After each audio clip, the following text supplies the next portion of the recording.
Okay, the video is starting. So I am continuing the humiliating series of things that I screwed up, mostly in my thinking, but a lot in my doing in 2024 and 2025 that I have hopefully now corrected.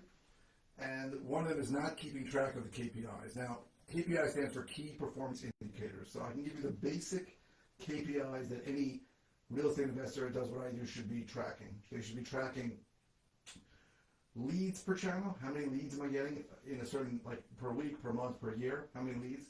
How many appointments? So that can be a phone appointment where you get more information per channel. So these are all per channel. Like if I'm spending money on mail, how many leads am I getting for mail? How many appointments am I getting via mail? I do a lot in New York in person. So how many appointments either in person or over the phone?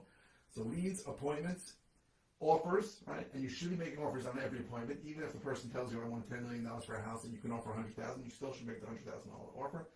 And then contracts, how many deals you have in a contract, and then revenue. Now there are some people who say contracts because they have a lot of fall through. I don't have a lot of fall through, but I have some outside of New York. So you might want to say, closings, contracts, depends really what you're doing. All different if you're doing rentals or if you're wholesaling. But you should be tracking leads, appointments, offers, contracts, and revenue. Now, when you do the stupid things that I did in the last 2 years, which is wait for this big 7-figure home run, you're not tracking your KPIs because they suck, right? And mine were not great for 2 years, right? And I got one pretty good deal where I sold a piece of land for like over $300,000. That's great. And I had deals coming through, mostly from joint venture partners, and some from my marketing, right? I wasn't not marketing, which wasn't marketing consistently. But I didn't want to look at my KPIs because I knew how bad they were. If you're not looking at your KPIs, that is a sure as hell indicator that you're doing something wrong, right? And now that I'm marketing consistently, I am going to look at my KPIs every week, month, quarter, year. So always be checking your KPIs. If you don't know how to check KPIs, and I didn't until I had a CRM, you can talk to me about which CRM you should use. You can absolutely... there's different, in the beginning you shouldn't have any CRM, but I can help you in different stages of what CRM you should use. So I would say if you're not checking your KPIs, it's either because you're not tracking them, which is not good, and a lot of successful people are not tracking their KPIs, and that's not good.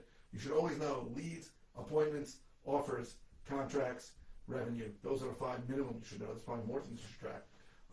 But I would say that the only way I could really start tracking offers, for example, is when I made sure every time I made an offer, I put it into my CRM. So these are the kinds of things you have to put in. You have to keep track of them. But I wasn't doing that, and it's just one of the many stupid things I did because I wasn't marketing consistently, and that is why I had a bad year. If you like this series, if you like seeing me humiliate myself, because this is very humiliating to explain how bad I've been for 2 years, please like, comment, share. It really helps me out if you do those things, so I'm begging you to please send me as many likes and shares and comments as you can. Thank you very much for watching.